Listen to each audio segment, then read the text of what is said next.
YouTube, how the heck you doing? This is Corey here with Watcher Realms. Now, this is going to be a video that I used to do like in the past, where I go ahead and basically show what is a really good team and then show how you beat it. Now, in this particular case, this is probably the best Guild v Guild team as of right now for the towers. So why not go ahead and showcase what it looks like and how you beat it. So one of the things I'm going to do is first going to pull it up here, right? It is going to be a Yovar, Lady Alexandra, Yao Chan, I, and then the tank you can obviously rotate. You can go use a, let me kind of pause this. You can use a Torador. You can use a Tidus, like Breezy is doing here. You can use a Brokir. Cyrus is like the main one that doesn't work, and then Malvira doesn't work either. But like any of these self-reviving tanks work incredibly well for this team, and I'll kind of explain why. So one of the things is you have Diao Chan that is at the very top of the map that is right here. Now, the reason why Diao Chan is in this team composition is because when she spawns in, she's going to instantly swap over to her inspiration mode. So she's going to buff the Lady Alexandra, which is one tile below. Well, technically 2 tiles below, and then the Yovar, that's 2 tiles below as well. So they're both getting that permanent inspiration buff, which is like super important for their overall damage output. Then you have I. Now, the reason why I is in this team is because her job is basically to go ahead and stagger any ground strategy. So if you're looking at like doing the Necro juggle, if you're looking about just insta rushing it, if you're looking at using Grotesque Fiend, which we do here. YouTube, super quick interruption, my bad, right? But Moonton and Smile One are currently partnering to go ahead and provide us with some really good packs, in my opinion.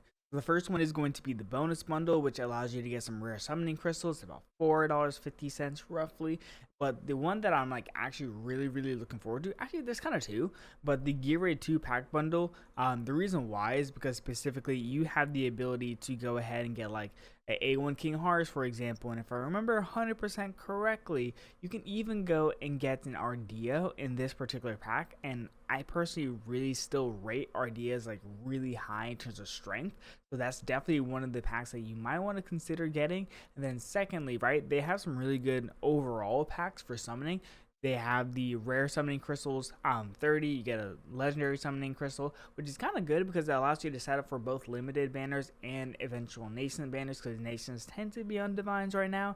But if you're not really that interested in going ahead and dropping money for rare summoning crystals, they also have the ancient summoning crystal bundle, which is going to give you about 23, and then you also have 200 gold, which is not that crazy, but then you also get some diamonds, which you can go ahead and convert for stamina. Like if you're a good player, smart player, go ahead and get those diamonds, convert them into stamina, and then you run some Gear Raid 2, right?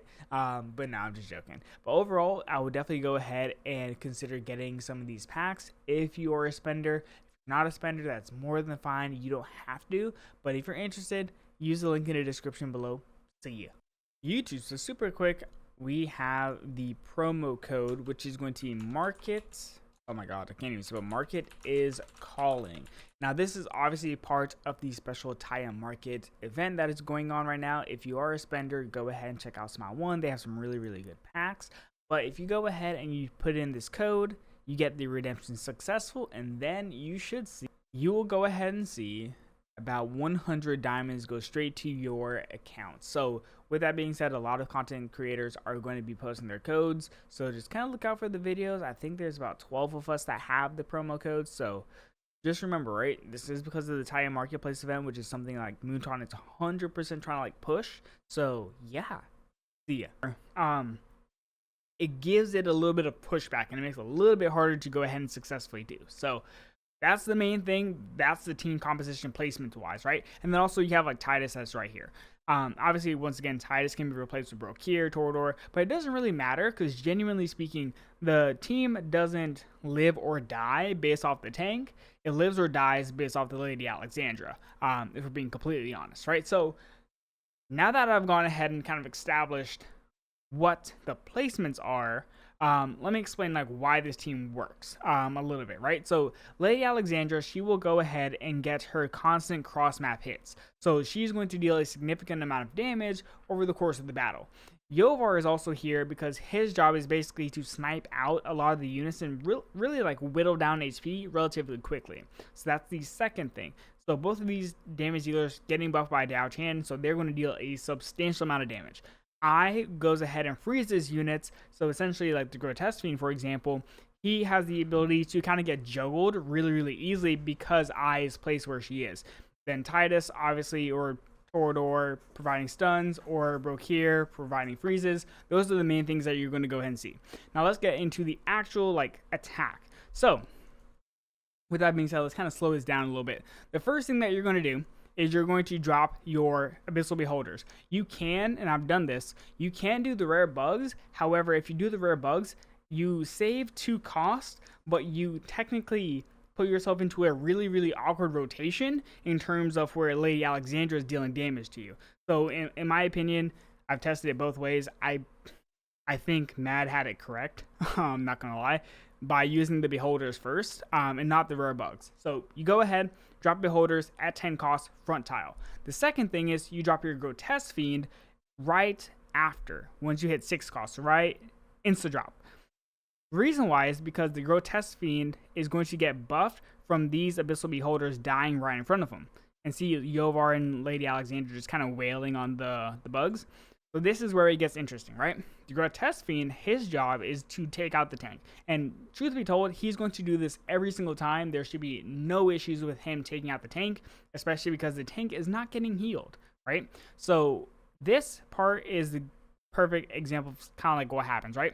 Yovar is going to go ahead and free hit on him, and then also Lady Alexandra is going to also basically do the exact same thing, while I is putting down the crystals.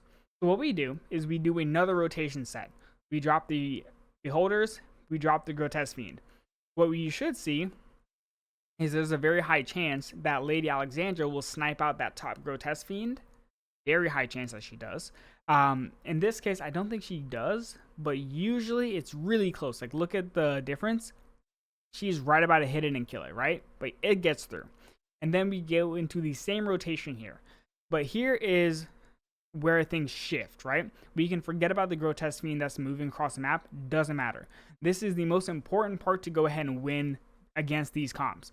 The first thing is Lady Alexandra is going to target this legendary flyer, right? So 3, 2, 1. You're going to see her little aura thing pop up on it right about now, I believe.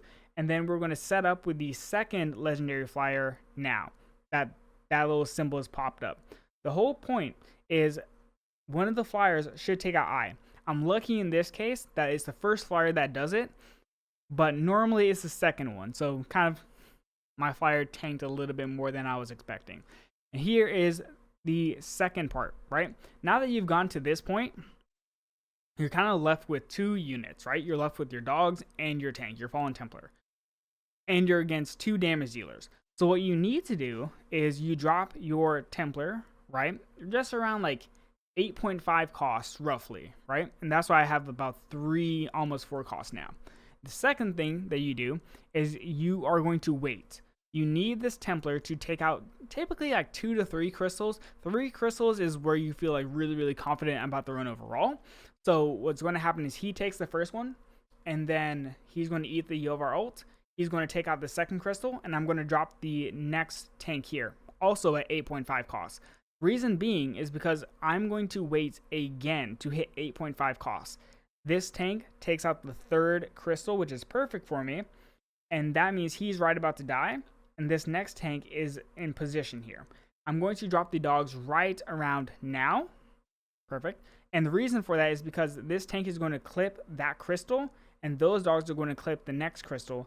And then once you get to 5 costs, you drop the second set of dogs, and they're going to kind of quickly pass through the map here, right? So we have 3 dogs moving through, we have 1 tank, and we have the perfect timing to where Lady Alexandra doesn't even have her next cross map hit, right? So that's how you go ahead and successfully beat the team. That is also just the best team in general for Guild v Guild right now, or very close. There's like one alternative with pretty much the exact same units.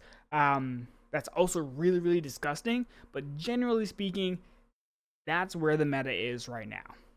See ya.